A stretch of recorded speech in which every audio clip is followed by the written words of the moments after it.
Eder, Mech, Pallister. I dati sono completamente falsati perché si comincia a maneggiare la testa. Si tocca, si sposta, si tira da un lato, dall'altro e questo ovviamente vince la possibile rigidità cadaverica a livello del collo, che infatti verrà descritta come particolare rispetto agli altri arti. Se si guarda con attenzione il video si vede che si solleva la testa, si sposta di lato, si sposta all'altro lato, tutto nel tentativo, che non era la priorità, di riconoscere da un ciuffo di capelli il corpo stesso. Non era la priorità, dobbiamo dirlo. La signora sia caduta è un'ipotesi che si basa sul nulla, perché non abbiamo nessun dato di altra parte anatomica interessata da questa caduta. E come dice giustamente lei, non si cade sul dorso di una mano, ma si cade generalmente, istintivamente, ponendo il palmo della mano a protezione.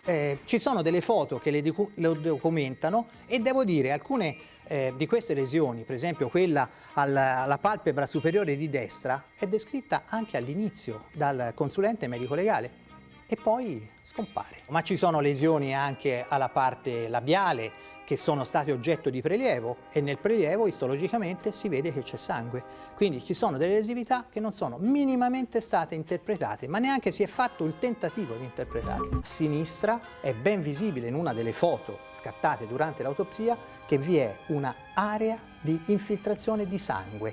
Come la interpretiamo? Non è stata interpretata. Intanto vorrei ringraziare l'avvocato Nicodemo Gentile e tutto lo staff, il pool di avvocati e periti, la dottoressa Baldi che là con lei, che mi hanno supportato, hanno creduto appunto che mia sorella non si era uccisa. Che io sono sicuro che è stata uccisa. Le prime volte, difatti, io ho avuto questa impressione perché tutte le indagini non è che sono partite con il pregiudizio che lei si fosse uccisa, però non è stato mai dimostrato. E adesso, con queste altre evidenze che sono state trovate, io reputo proprio che mia sorella è stata uccisa. Vediamo aspettiamo cosa la deposizione appunto della dottoressa Cattaneo e dopo vediamo come agirà la procura e in base a quello che diranno vediamo che noi come andare avanti. Non ci fermiamo, i telefoni sono quelli che parlano più di tutto. I test che si fanno più diciamo comuni sono i test alla glicoforina, che sono quelli che ha fatto la professoressa Cattaneo, che praticamente è una sostanza che è rilevabile pre-mortem, cioè nel momento in cui la lesione è vitale. Quando un organismo è vivo e subisce un'ingiuria, immediatamente mette in opera un'azione di riparazione, cioè se ci si taglia, immediatamente le cellule preposte alla ricostruzione del tessuto migrano in quella posizione e cominciano l'attività, scattano proprio e quindi chiaramente questo è un indice di vitalità della ferita. Se quel processo non c'è, allora la ferita è post mortem. Se quel processo è iniziato, vuol dire che la ferita è stata fatta prima della morte. Se ci sono già riparazioni in atto, vuol dire che è stata fatta molto prima. E cioè, questo ci fa capire come fanno a dire che la lesione è perimortem. Sebastiano non sembra essere più suicidio. Come stai adesso? Bene, dai, cosa vuoi che ti dica? Siamo lì tutti a vedere cosa viene fuori, insomma, no?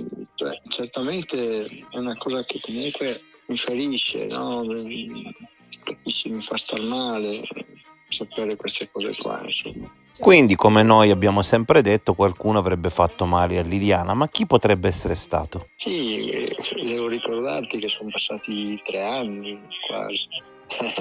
Avere adesso queste risposte, queste affermazioni, comunque fa male, no? Chi potrebbe essere stato? Queste sono domande a cui non saprei cosa dirti, insomma, mi sembra un po' così, fuori da sapere queste cose qua. Pensare che qualcuno possa aver fatto il male a Liliana è comunque una cosa difficile da pensare, capito? Cosa può essere successo, ma vedremo quando poi verrà depositato alla procura tutte le cose che Cattaneo avrà riscontrato, insomma. Baresani si era sempre espresso sul fatto che comunque c'erano delle cose sul corpo di Liliana, no? Lui ha sempre detto che aveva subito probabilmente qualche cosa. Invece il generale Garofano comunque resta sempre su quelle che possono essere certe verità, ma da verificare, da capire, insomma, cosa può essere successo, insomma, no? Baresani c'era a suo tempo sempre espresso che comunque su Liliana c'erano delle cose da verificare, insomma, no? Però quando Cozza e Lamarano dicevano a Garofano che precedentemente Baresani si era espresso così, Garofano diceva che non era assolutamente vero e che comunque in ogni caso adesso Baresani aveva cambiato idea. Quindi tutte fesserie. Certamente dobbiamo aspettare il deposito della relazione. Il taglio di questo cordino ha provocato il fatto che si sia imbibito dei liquami della decomposizione del corpo e quindi ha diluito enormemente tutto il materiale biologico che poteva essere lì sopra e infatti è stato trovato soltanto una traccia di cromosoma Y neanche completa, quindi non è neanche possibile fare un'attribuzione, ma solo un'esclusione che è stata fatta poi. Su quel tipo di cordino le impronte non si lasciano perché vedi che è ruvido, no? Però lascia il proprio DNA, volevano vedere se era lei col ciuffetto bianco. Io faccio sempre l'esempio di un secchiello di palline di polistirolo, se tu hai 3 palline bianche e 3 palline rosse le vedi bene, ma se quelle bianche aumentano di quantità, quelle rosse non le vedi più. E quindi la stessa cosa è avvenuta qui, tanto DNA di Liliana ha coperto quel DNA maschile che si trovava in quel punto. Questa Y che è un cromosoma che hanno solo le persone di sesso maschile e che si trasmette di padre in figlio tale e quale, quindi è un cromosoma che si utilizza per identificare l'appartenenza a una famiglia. Il figlio di Sebastiano ha lo stesso Y del padre, magari il controllo si fa lo stesso perché ci può essere una mutazione, ci devono essere le sue impronte e il suo DNA perché nell'azione di infilarsi addosso quei sacchi sicuramente avrebbe lasciato del materiale. Cosa che non è stata trovata. Mi sento di escludere che lei abbia maneggiato quei sacchi. Ormai è definito il fatto che sia poco tempo che fosse lì e quindi anche pioggia e che poteva dilavare eventualmente il DNA non ha avuto tempo. Io spero adesso, appunto, dopo questa perizia, che si riesca ad arrivare a una conclusione, a una giustizia per mia sorella. Perché tutto quello che è stato spiegato sino adesso, appunto, come avete rispiegato voi, non torna. E questo non può, come posso accettare che dicono che lei si è suicidata, ma in base a cosa? Che mai più proprio non esiste. Io ho già dall'inizio subito negato, anche perché conoscevo bene mia sorella. E lei mai più aveva questa idea del suicidio, aveva tutte altre cose per la testa. Si può accettare, sono state fatte tante prove, proprio ricerche che dicono che lei era là da poco tempo, le foglie non erano consumate, ingiallite, e i vestiti erano puliti, i sacchi erano puliti, era tutto a posto proprio, era impossibile che lei fosse rimasta là tanto tempo, no, come dicono. Quel giorno là, quando è uscita di casa, era terrorizzata. Liliana gli ha detto chiaro e tondo come sono le cose. Non si tratta di avere ragione o di avere torto. Noi abbiamo combattuto per la verità. Noi l'abbiamo sempre detto che Liliana non si sarebbe suicidata e quando abbiamo visto i primi risultati, le prime foto, abbiamo detto subito che quello per noi era un pestaggio.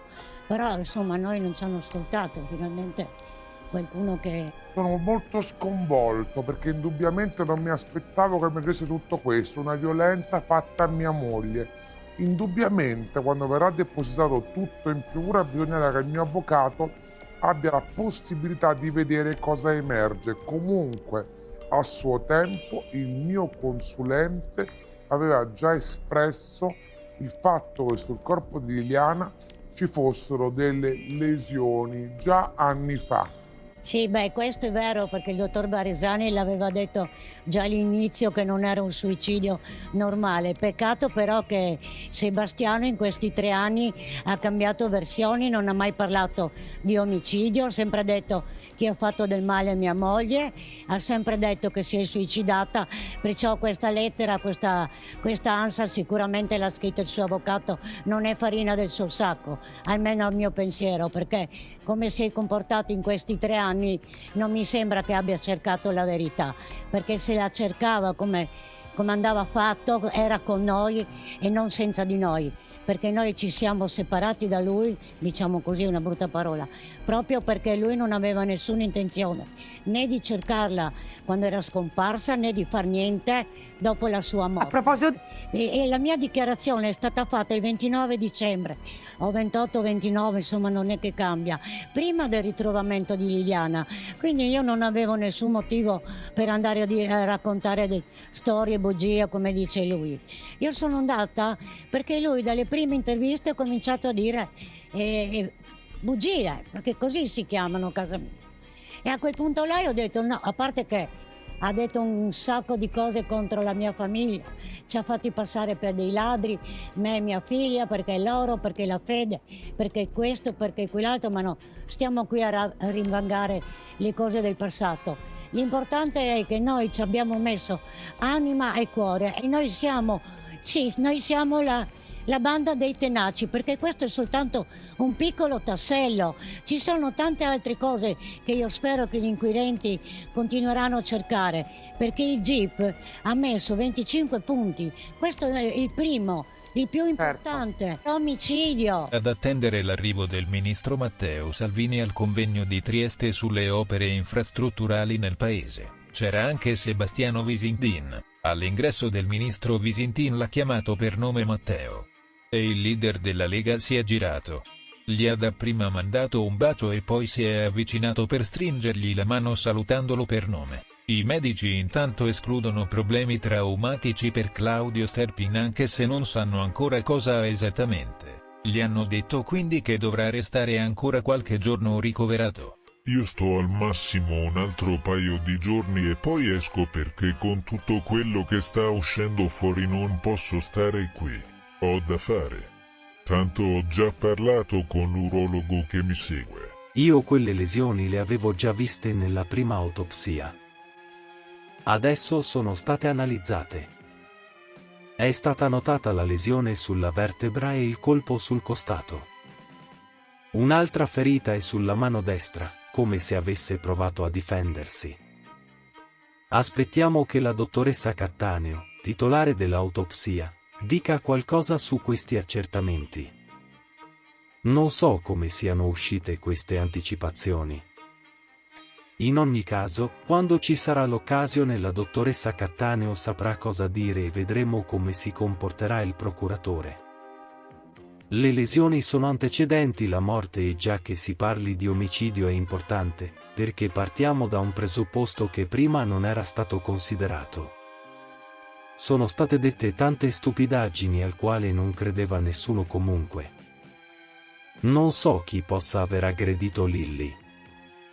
Qualora la pista della terza persona venga confermata, ci aspettiamo che spunti fuori il colpevole. Io ho dei sospetti, ma nessuna certezza matematica. Secondo me Sebastiano sa tutto sulla morte di mia sorella. Materialmente non so nulla, ma ritengo che lui non dica delle cose. Non abbiamo parlato di quanto emerso dall'autopsia, non parliamo più da anni. 3 giorni dopo la scomparsa di Liliana mi disse che senza di lei non riusciva a vivere, che aveva 550 euro di pensione al mese. Io ho cercato di sorvolare, chiedendogli di andare ad affiggere dei volantini alla stazione. Lui volle aspettare e quando scoprì che mia figlia aveva contattato la trasmissione Chi l'ha visto, si è molto arrabbiato. Ce ne siamo dette di tutti i colori e da allora non abbiamo mai più parlato. Sapere che Liliana potrebbe essere stata aggredita e che si indaga per omicidio non è una buona notizia, ovviamente, non per noi familiari straziati dal dolore. Però è un passo avanti, abbiamo lavorato tanto e si è speso tanto tempo per arrivare a questo momento. Io sono sicuro che mia sorella non si è suicidata. Non lo avrebbe mai fatto, aveva tanti progetti. Voleva andare a Londra con mia figlia e incontrare una vecchia amica. Non sapevo dei suoi problemi con Sebastiano perché purtroppo non mi ero accorto di nulla, preso dalla mia vita e dalle mie preoccupazioni. Mia sorella però non era assolutamente una persona che pensava al suicidio e finalmente lo stiamo dimostrando. Noi abbiamo subito, parlando con il dottor Baresani, che è stato il primo a dire che c'erano queste piccole lesioni sul volto di Liliana. E certamente adesso, visto quello che sta succedendo, quello che è emerso, indubbiamente ci faremo le nostre domande. Quindi stai dicendo che è stata uccisa? Ma guarda, forse non è così, non lo so, saranno gli esperti che comunque, i miei consulenti, il mio avvocato, che comunque vedranno quello che la dottoressa Cattaneo ci porterà in procura e lì vedremo esattamente come stanno le cose. Tutti sanno che un corpo parla, quindi se uccidi qualcuno non devi farlo ritrovare, a meno che non hai degli interessi economici, e questo si dice di te. Il primo a dire questo è stato Covallero, che un giorno che chiacchieravamo qua e là mi fa: ma Sebastiano, l'unico che aveva interesse a che il corpo venisse trovato sei tu, perché tu avevi questo problema di avere la reversibilità della pensione. A me certamente un po' sono rimasto colpito da questo, perché io minimamente non ho mai pensato a queste cose e indubbiamente aspettiamo quello che verrà fuori, dai, sono qua a disposizione. Il fatto del boschetto e come spazzatura è venuto fuori perché in quel periodo ho continuato a dire che non sopportavo l'idea che Liliana fosse buttata in qualche bosco come spazzatura e che non vedevo l'ora che venisse trovato il corpo in modo che gli fosse data degna sepoltura. I sacchetti che gli sono stati messi in testa, secondo me, gli sono stati messi perché perdeva sangue dal viso e non mettiasse il mezzo con cui è stata portata via dove ha subito l'aggressione. Ma credo che non serva essere divergenti. Io penso che chi era con lei non aveva nessuna intenzione di ucciderla. Liliana ha subito questa aggressione fisica e verbale e per lo shock gli ha preso lo scompenso cardiaco. Guarda, io mi rifaccio a quando ci hanno chiamato in questura, a me, il fratello e la cugina, e ci hanno mostrato una foto di una stampante molto granosa, molto così, e c'era il viso di Liliana che io non ho visto, nessuno ha visto, io penso che neanche il fratello e la cugina ha notato qualche segno sul viso. Io ho visto solo che aveva qua un'escoriazione, una goccia di sangue così, ma neanche un po' leggera così. Ho chiesto agli inquirenti, ho detto: cos'è questa cosa qua? Mi fa: è un rigurgito, tutto qua. Ehi, non dimenticare di iscriverti a questo canale.